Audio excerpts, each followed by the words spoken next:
कोशिश रहेगी कि कम समय में हम इस पूरी यात्रा के जरूरी पड़ाव, लोग और कुछ मजेदार चीजें समझ लें। चलिए फिर, अच्छा तो सबसे पहले ये संविधान सभा मतलब कॉन्स्टिट्यूएंट असेंबली, ये आइडिया आया कहां से? स्रोत कहता है कि 1928 की नेहरू रिपोर्ट में कुछ था। हाँ बिल्कुल, मतलब वो एक शुरुआती कोशिश कह सकते हैं, पर जो साफ तौर पे ये विचार रखा वो थे एम.एन. रॉय 1934 में।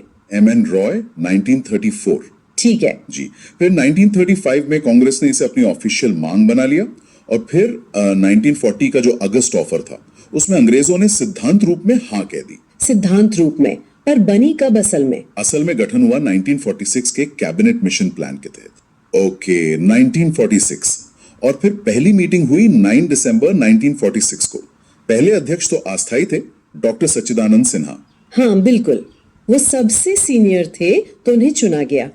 फिर 2 दिन बाद ही 11 दिसंबर 1946 को डॉक्टर राजेंद्र प्रसाद स्थायी अध्यक्ष बन गए और उपाध्यक्ष H.C. मुखर्जी उपाध्यक्ष बने और B.N. राव थे संवैधानिक सलाहकार। ये भी दिलचस्प है कि शुरू में 389 सदस्य थे। 389? काफी ज्यादा। हाँ, पर बंटवारे के बाद ये संख्या घटकर 299 रह गई। अच्छा, 299 रह गई, ठीक है। तो ये सभा बन गई। अब ये बनाने की प्रक्रिया, कितना टाइम लगा इसमें? शुरुआत में लिखा है, हाँ, और ये आंकड़ा अक्सर पूछा जाता है, 2 साल 11 महीने और 18 दिन, करीब 3 साल लगभग। दिखाता है कि कितना काम हुआ होगा। इस दौरान कुल 11 सत्र हुए, मतलब 165 दिन मीटिंग्स चली। और जो ड्राफ्ट बना उस पर भी तो खूब बहस हुई होगी। यकीनन, स्रोत बताता है कि जो ड्राफ्ट संविधान था उस अकेले पर 141 दिन चर्चा हुई। बाप रे। और खर्चा भी उस जमाने के हिसाब से करीब 64 लाख रुपीस आया था। 64 लाख काफी बड़ी रकम थी तब। बिल्कुल। तो इतनी मेहनत के बाद ये तैयार हुआ और अपनाया गया 26 नवंबर 1949 को, जिसे हम संविधान दिवस मनाते हैं। जी हाँ, अपनाया गया 26 नवंबर को, पर लागू करने के लिए खास दिन चुना गया 26 जनवरी 1950। हाँ, इसका कनेक्शन है ना? बिल्कुल। सन 1930 में इसी दिन पूर्ण स्वराज दिवस मनाने का फैसला हुआ था, तो उसी की याद में यह तारीख चुनी गई, हमारा गणतंत्र दिवस। ये बात तो बहुत दिलचस्प है। अच्छा, अब जाहिर है इतना बड़ा काम था तो समितियां बनी होंगी। हाँ, ड्राफ्टिंग कमेटी का नाम तो सब जानते हैं जी। डॉक्टर अंबेडकर अध्यक्ष थे। हाँ, प्रारूप समिति तो सबसे प्रमुख थी ही, क्योंकि मसौदा उन्होंने तैयार किया। जी। पर अकेली नहीं थी, ये एक टीम एफर्ट था, बहुत सारी समितियां थी। जैसे कुछ और नाम? हाँ, जैसे जवाहरलाल नेहरू थे, उनके पास संघ संविधान समिति और संघ शक्ति समिति थी। ओके। सरदार पटेल के पास प्रांतीय संविधान समिति थी और मौलिक अधिकारों और अल्पसंख्यकों वाली सलाहकार समिति भी। अच्छा, पटेल के पास भी अहम जिम्मेदारियां थी। जी। और सभा कैसे चलेगी उसके लिए संचालन समिति थी, जिसके अध्यक्ष डॉक्टर राजेंद्र प्रसाद खुद थे। हाँ, मतलब सबने मिलकर काम किया। श्रुत में कुछ अनोखी बातें भी हैं, जैसे ये कि हमारा संविधान हाथ से लिखा गया। ये सही है? बिल्कुल सही। और ये कमाल की बात है, प्रेम बिहारी नारायण रायजादा थे, उन्होंने अपनी बहुत सुंदर इटैलिक हैंडराइटिंग में से लिखा। हाथ से पूरा संविधान? जी हाँ, पूरा।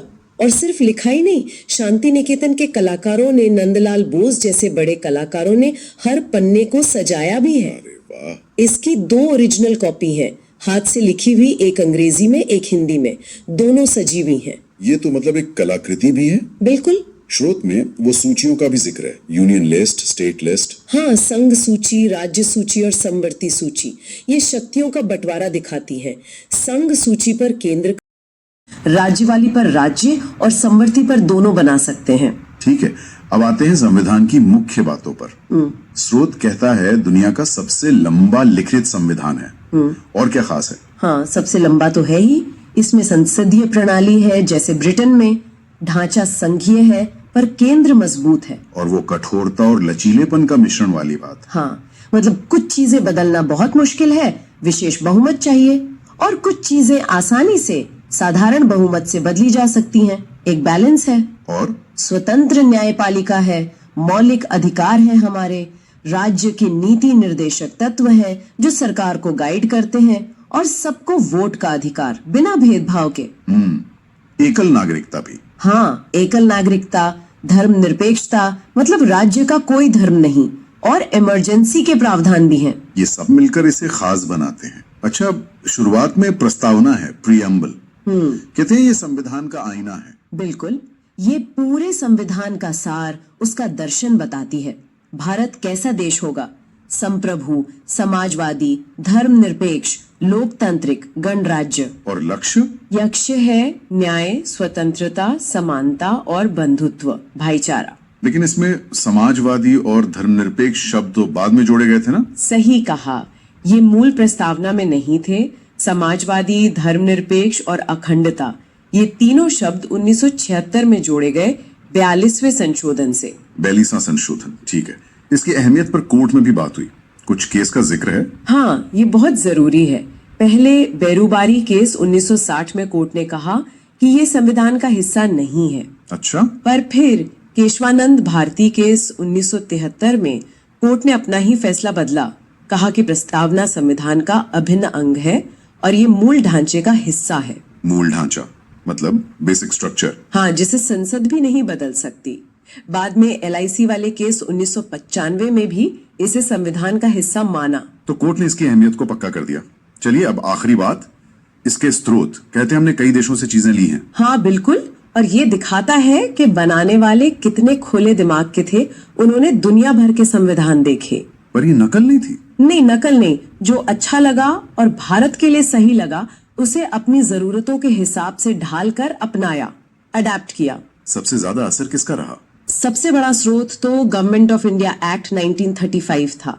बहुत सारी प्रशासनिक चीजें वहीं से ली। और दूसरे देश? ब्रिटेन से संसदीय सिस्टम लिया, अमेरिका से मौलिक अधिकार और जुडिशियल रिव्यू, आयरलैंड से नीति निर्देशक तत्व, कनाडा, ऑस्ट्रेलिया? कनाडा से मजबूत केंद्र वाला संघीय ढांचा लिया, ऑस्ट्रेलिया से संवर्ती सूची, जर्मनी से इमरजेंसी में मौलिक अधिकारों का सस्पेंशन।